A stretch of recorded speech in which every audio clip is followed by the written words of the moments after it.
Globally, businesses and corporations are faced with challenges that requires fresh thinking on strategy, leadership, and governance to survive.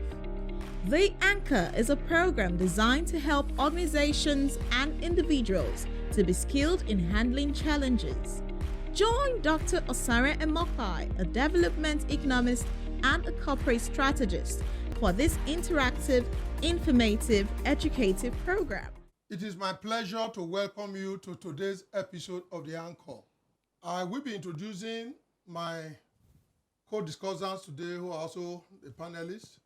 My immediate right is Mr. Tony Anya, who himself is a strategist. He is the deputy rector of a Jones School of Management. He's a scholar. And we have, Mr. Ebi Tebepina, who is the vice chairman of the Mindshare Group. Thank you so much, two of you, for coming. And I do remember that you draw our attention, or Mr. Aya, particularly yourself, you draw attention to the market table. And our market table is a strategic tool required for a brand manager to be able to do a good job in the strategic management of his brand, and also to be able to cascade the tactical things that would need to be done by the salespeople, tactical things that would need to be done by other ancillary and supporting departments, and you went into all that. So in this episode, I want to drill a little deeper, because a market table is about the least understood tool in the marketing function. It's about the least understood. And so I find in different practices and in my consulting days, they know very little about it. And that is why you find so many organizations, they begin to throw arrows, and those arrows actually miss the point. They miss the point. The point where for you to be able to do what we call a bull's eye strategy, in which you can target a brand onto where there's a need and a gap and a niche in the marketplace. For you to be able to do that, you need to have an understanding of this. So this is where I want to go on break, and I'll be back shortly. Are you a small business owner, a trader, a school owner, a federal civil servant, a Lagos or Edo civil servant, a farmer or a farm supply merchant? Do you need a loan or wish to fix your money for a high yield interest? Talk to us today and get your loan in less than 24 hours. Visit our website on www.lapo-nigeria.org or call us on 0813-984-0230. Email info@lapo-nigeria.org. Market table is a strategic document. I want the viewer to understand it. It is a strategic document, and which is at the heart of managing a brand. We spoke about what brand is and what are the components of a brand. We've spoken about that in earlier episodes. But now you need an instrument that can document that brand vis-a-vis competing brands in such a way that you can have a holistic picture of that market. And when you then have a holistic picture, then you then know how you can maneuver. Marketing is about maneuvering within a market and getting the best for yourself out of a competitive environment. So a market table is a strategic document at the heart of managing a brand. And it contains 10 key elements. There are 10 key elements contained in a market table. Number one, the total market. So if, for instance, we are talking about toothpaste in this country, the total market is the total production and sales. It's not just the production, the total sales of all toothpaste that come into Nigeria. They include those that are manufactured in Nigeria and all those that are imported. When you calculate all those, everything that is bought, that's what we call total market. Sometimes when you say market, people believe that market is okay, that's the market. Or charger, that's the market. They begin to look at marketplace. That is a marketplace, not market. So when we talk about market here, it means the total consumption, the total toothpaste bought and consumed in Nigeria every year. That's what we mean by total market. That's what we mean by market. So when you do a total market or what we call industry, production and sales, how do you do it? Number one component is that you do it for the last 5 years. That's the way you start, the last 5 years. And after doing that in the last 5 years, then you forecast for the next 5 years. Some do straight line forecasts. Some can use other modeling in terms of forecast. There are different ways you can do your forecasting. Straight line, statistical, you want to use econometric modeling, regression, whatever you want to use, you can actually use it to do forecast. So usually a market table is usually for a 10-year period, 5 years behind and 5 years forecast ahead. Now, for you to be able to get a realistic forecast, then you need to come to the second point to understand it. That is the economy as a whole. What is the population of Nigeria? If your market is the total Nigeria, then you take the census. I think they said we are 210 million, 220 million people now. So you put it there. But you then look at it to 5 years before. What was the growth rate? Is it 2% per year or 3% per year? Then you also forecast for the next 5 year population of Nigeria. So, but however, you may develop a product which is only for Ibadan. So if it's only for Ibadan, so what do you then do? How many people in Ibadan? Maybe there are just 5 million people there. Then that becomes your market size. Whether they are kids, whether they are adult, whatever. So that's the second thing you do. You do look at the population and then the past 5 years and forecast for the next 5 years. When you then do per capita consumption, then you also look at growth rate in that per capita consumption. The way you also look at growth in population, and also the way you look at growth in the market. Year by year, maybe it was growing at 10%, maybe because COVID came, it then dropped by 2%, then the following year, because COVID is out, it now grows by 2%. So you put all that growth trend as well. Now, you then move from that and try to identify the segments in the market. For instance, when I was working on Omo detergent, I wasn't the brand manager of Omo detergent. I was in charge of research, in Omo detergent as I started my career in Unilever. So it was in research that I was, but it was primarily to support Omo and Surf. Those were the two brands. Okay, anytime we had to look at the market at that time, that be my first assignment as a brand manager, supporting Omo and supporting the brand manager of Omo. Then was Sheni Ayola, is gone to glory with the Lord. And then the brand manager of Surf was Folo Ayeni, the founder of Tantalizer. So I came into the company and I was to give support to the two of them and Sinai Gensberg, who was then the marketing manager. He's a white man from, he came from Holland. That was the marketing manager. And I was now, my own role was to doing research and interpreting research to support that group. That was how I started my marketing career before I was promoted, to become brand manager or household cleaning products. And during that time, it was my responsibility to actually help to construct market tables for both products. And there you then show growth rate, you show per capita consumption over a period, and then identify segments. So in the detergent market that time, in the fabric wash, let me call it a fabric wash market, because there's a fabric wash market that includes soapy and non-soapy detergents.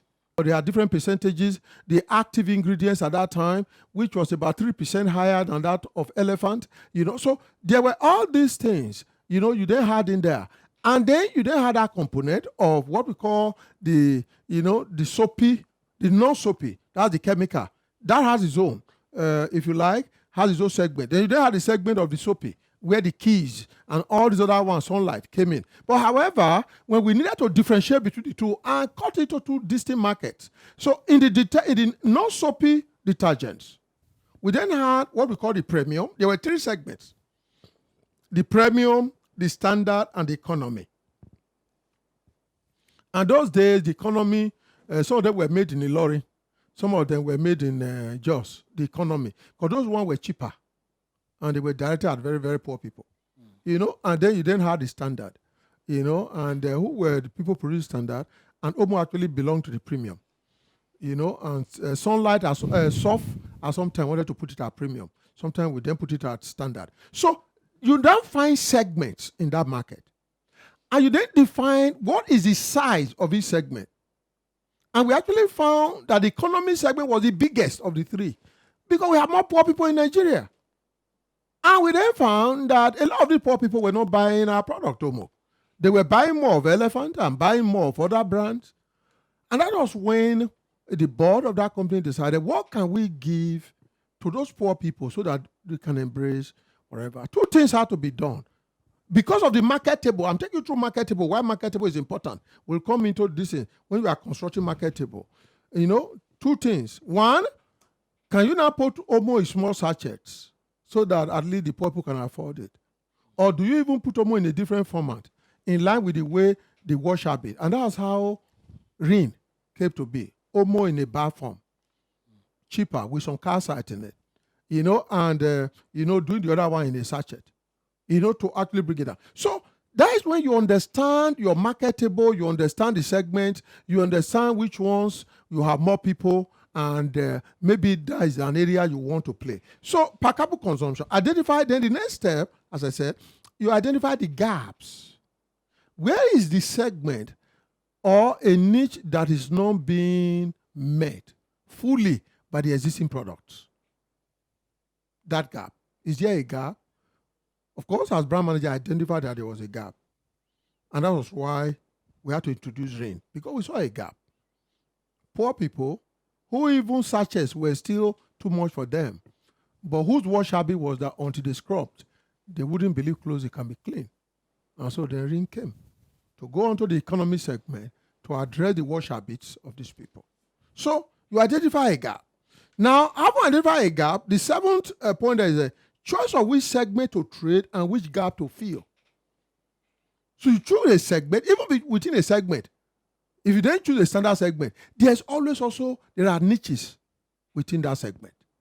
So when you are constructing market table, so you must then identify as well where are the segments that are open. Okay? And where are the segments that are open as well as where is the niche to fill.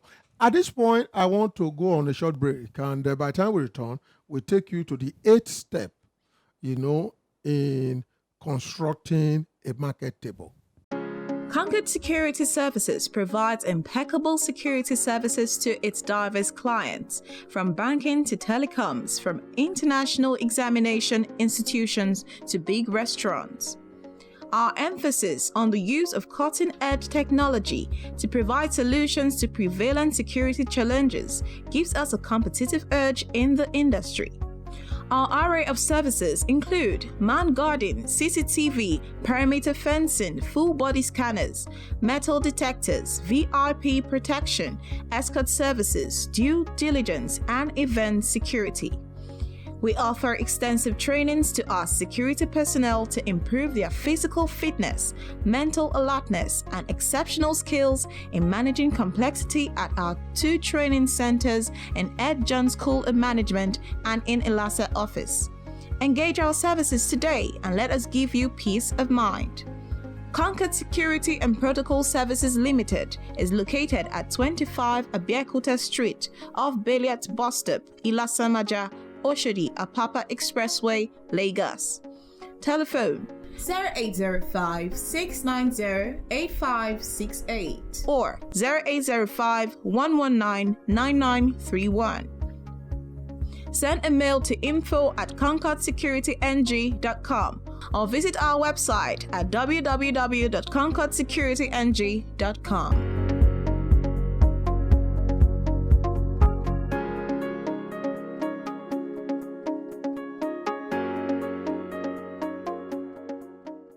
We welcome you back to this episode on brand management, which is focused on market table, construction and uses of a market table.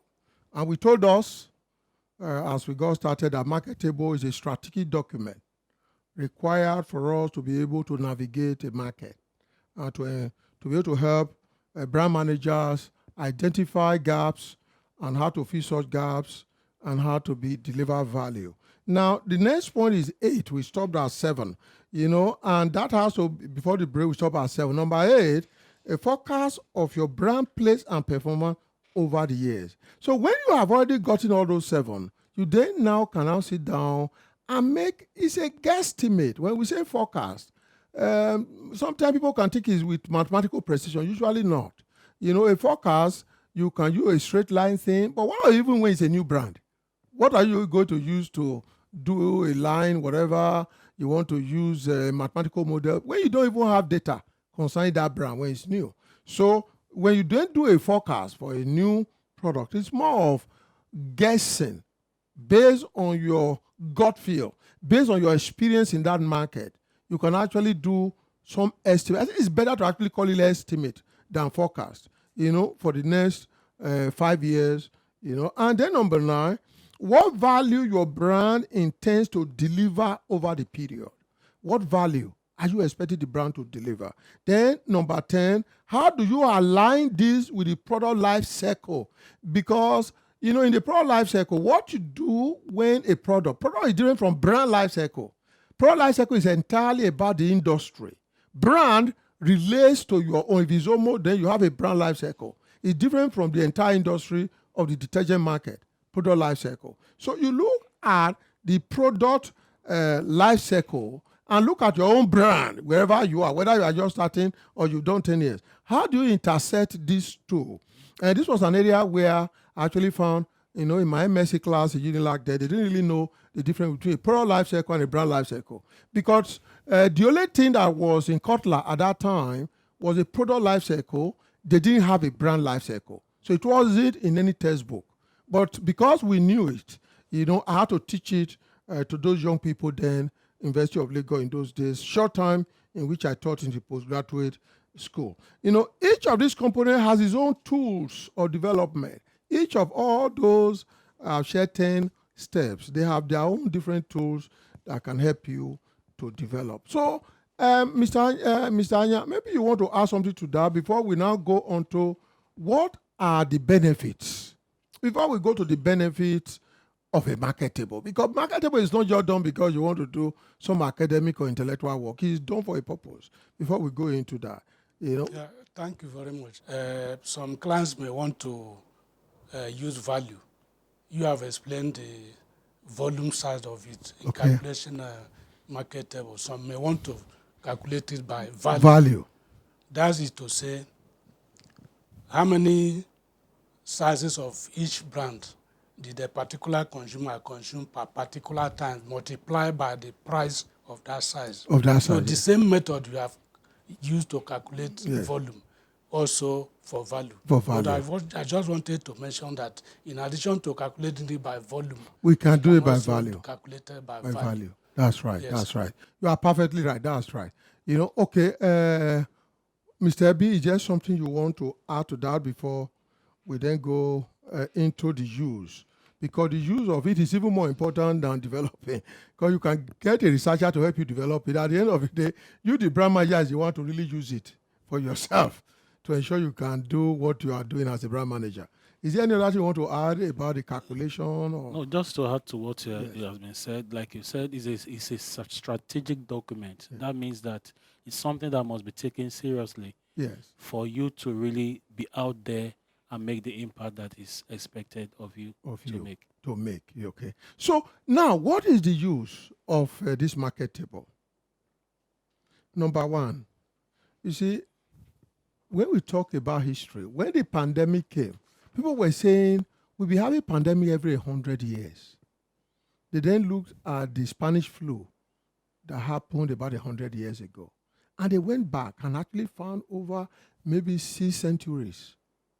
What history does when you are doing market table, it enables you to know a bit of the past and to see whether the past can actually repeat itself. So that is why it gives a historical trend in the market development. And that historical trend can be very interesting. If the same economic situation remains, except there is what we call inflection in the economy, strategic inflection. In other words, there's a very massive change happening. That is the only time history of you document in the first 5 years of market table may not be too useful, because at that time there's a disconnect somewhere, maybe because of war, maybe because of change in technology, maybe whatever. For instance, the way people used to do meetings is no longer exactly so now. With what happened in COVID, and now people taking to Zoom, taking to all different ways of these things. So at that kind of time, so if we are looking at the market table of virtual meetings, for instance, for virtual meeting is just jumped up. So you can't actually use history anymore. So that is why we are saying that the past trend is useful if the market is stable. If it's not stable, at some point where there's inflection, the past may not be a true reflection of what you should use to project the future. Now, the second thing about the market table, it enables you to gauge the segments in the market, to gauge it in terms of volume and value. So to gauge it. Number 3, it enables you to identify where the gaps are in the market and gaps in which you have a capacity. Because it's not just the gaps. Do I have capacity to actually enter into that gap? Because there may be a gap where you don't have the capacity. For instance, I can, just give us this. We identify a gap in our own business, in my business at some time, in the market for some economy brand in the milk business. So, and I wanted to develop my own milk product. And the name I gave to it was Eurolat. And, but I didn't have the factory to produce it, despite how beautiful the concept was. I didn't have the factory to do it. So that is what I'm talking about here. When you identify a gap, you have the capacity to enter that gap. You have what is required. Thankfully, I had to develop a different model of dealing with that then. I went to a company that has some space. And it was Kanko. That was Kanko at that time. And I found Kanko was using his own factory 3 days a week. So I went to go and have a conversation. I have a brand, but I do not have the tools. Can I use your factory for 2 days a week to produce? And we agreed price, and I was using their own factory. So, but what if the factory didn't exist? Even when I saw the gap, I would not be able to produce anything, because how can I access the machinery, heavy machinery? So it enables us to identify niche in the market and that in which we can deliver. It gives room for scientific forecast and capacity to predict market growth and development. It helps, market table helps in the development of brand touch points and the anchor for entire marketing and marketing communication strategy. These are some of the uses of a market table. And that is why it's so important, it's so important to a brand manager, it's so important to a marketing manager, it's so important to even a managing director of an organization.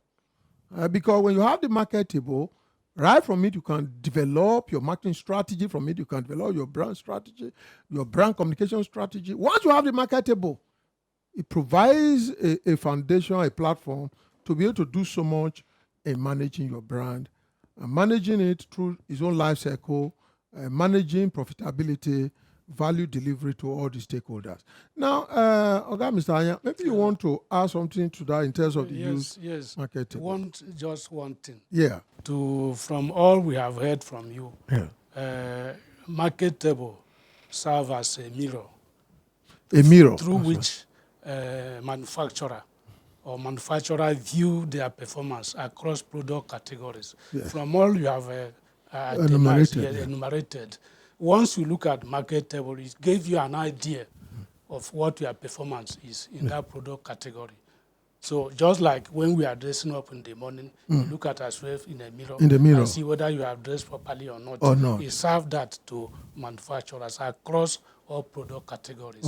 That's why it's very, very important. Useful for brand management. For brand management. Okay. Thank you so much. Mr. Ebe, so it's brand management now, but in brand communications, because after brand management, a component of that is actually how do you communicate this to the target market and all that. How do you see this market table being helpful in brand communications? For you mentioned that it also helps you to gauge your touch points, yes, to see your touch points. So in knowing your touch points and the experience the target audience have there, it also helps you to know how do I communicate my message Yes.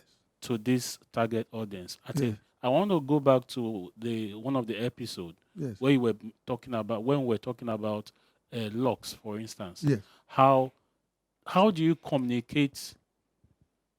Having a good view of what the marketable is Yes. will help you to know how do you communicate.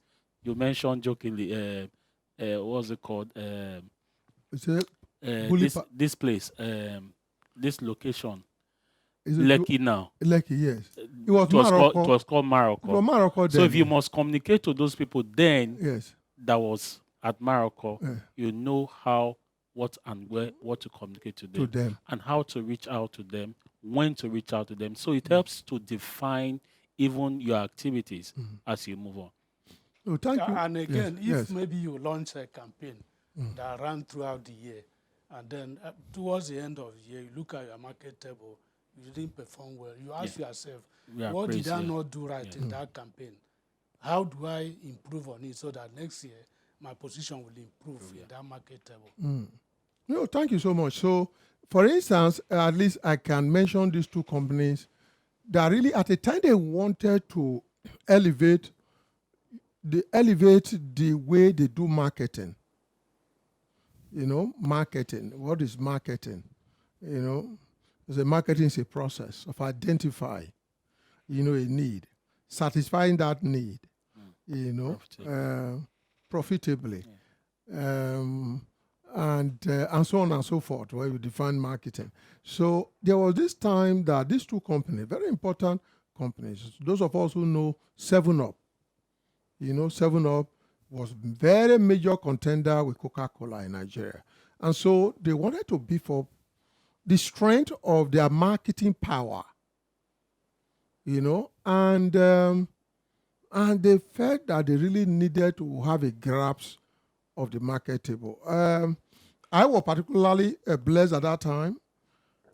They came to a company to help them do it, and within that company where I was working, so I was given the assignment, as an account director to help develop that market table then.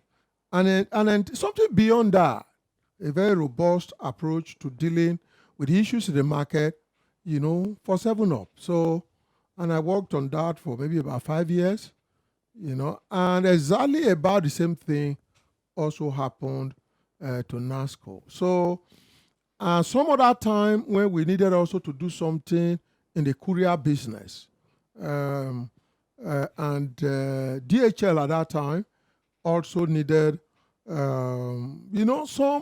some deeper understanding of how market table can help them, and also I was fortunate to be called upon to help DHL at that time to understand market table. And so if you look at those three companies, DHL, 7-Up, and NASCO, at that point in which they began to have a deeper understanding of the market table, they have all this, which we then help them to build. It actually made them better able to serve their desired market and to deliver value, and value not just only to the consumer, but also value to their shareholders and value to all the stakeholders, including government, paying more tax and so on and so forth. So market table is such a fundamental tool and strategy tool, which also can also be a practical tool to enable you to navigate within the market space and are able to hone a particular niche for your own brand in a way that brand can endure forever. The essence of branding is for a brand to live forever, and that's the difference between a brand and a product. A product might just be for a season. A brand is designed to live forever. And so, and that is why the issue of this marketable understanding as a tool to building your brand is very important to everyone that are doing business today that truly want to be there for the long haul. I think at this point, I don't know whether you want to a closing remark so we can bring this meeting to a close. this episode to a close.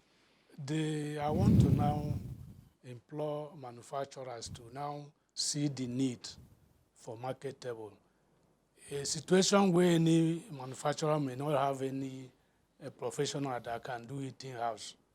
This is an opportunity for them now to now consult, use this platform to now know how to calculate their market table, because it's very, very useful for you to be profitable, remain profitable in your business.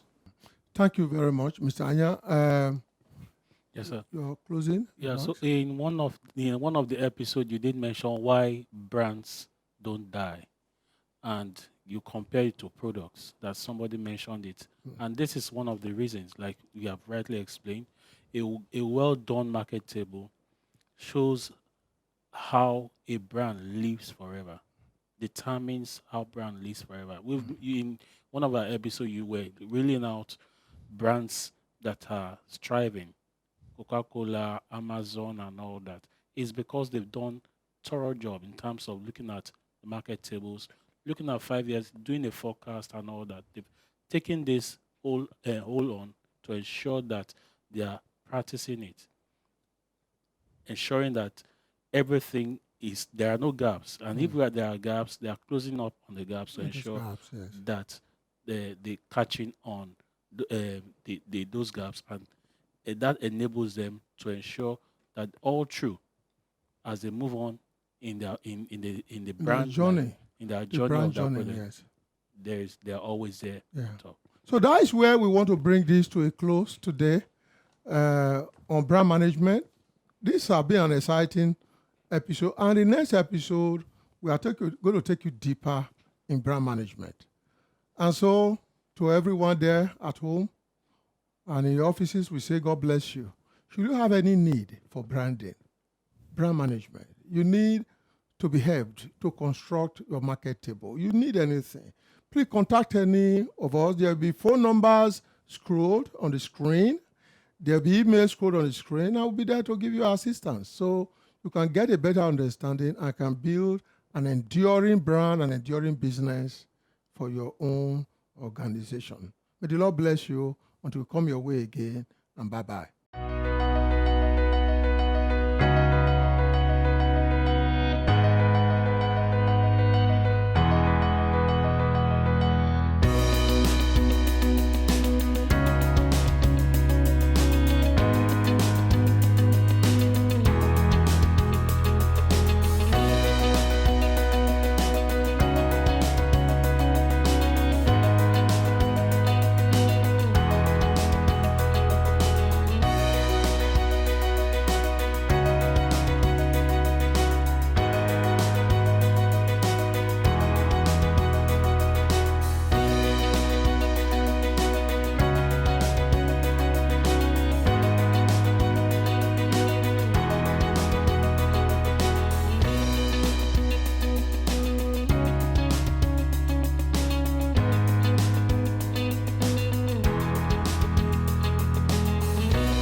Mindshare Communications Limited is a world-class marketing, communications, and branding consultancy firm located in Lagos State, Nigeria.